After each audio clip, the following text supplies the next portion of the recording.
استاد روزام داری ناقامدی باز آمد شدی استاد ما آرام ششته بودیم. شما آدم آرامی بودین، من یک ساعت بیکاری داشتم در مداره یک ذره کار سوالای خود جور میکنم. مدیر صاحب اومد که دیسه برو که شغالا یگال انداخت کلام استاد خی بیا یگان قصه کنیم استاد. امروز شما چه قصه دارم؟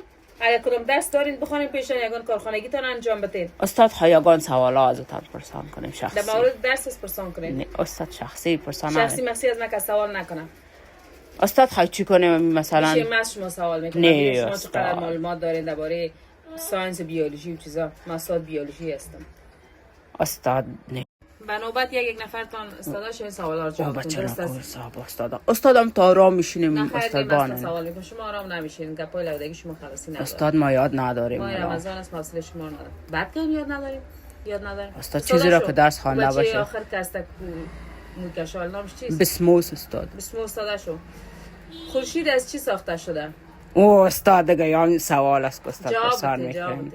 استاد خورشید یک چراغ از دیگه اونم روشنی مندازه سر ما روشن میسازیم روز ما را شب ما را. حافظم استاد که شما رو درس میده حافظم پدر مادرتون که شما رو در خانه او بچه‌رش خندی کنی استاد دروغ میگه. خورشید از گازای داغ ساخته نشده؟ هم خبرتون درس نداده؟ استاد میفهمم استاد. اگه ما استاد نمیدونم ناکامت میکنم. او دیگه بچه نامش چی است؟ قدرو استاد.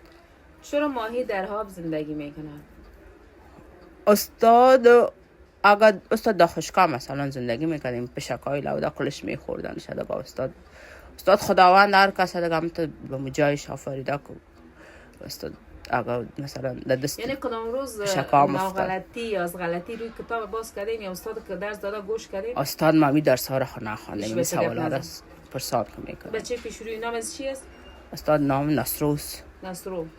چرا پرنده ها در زمستان به جای گرم میروند؟ استاد سوال آسان پرسان کردین.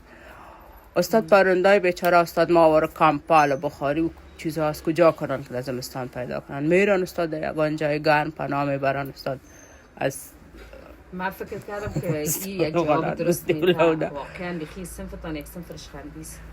استاد افسوس بالتان. استاد غلط گفتم؟ نه بسیار جواب درست دادی. و دیگهش نامش چیست؟ استاد ما؟ نظروس استاد. چرا شبها هوا تاریک می شود؟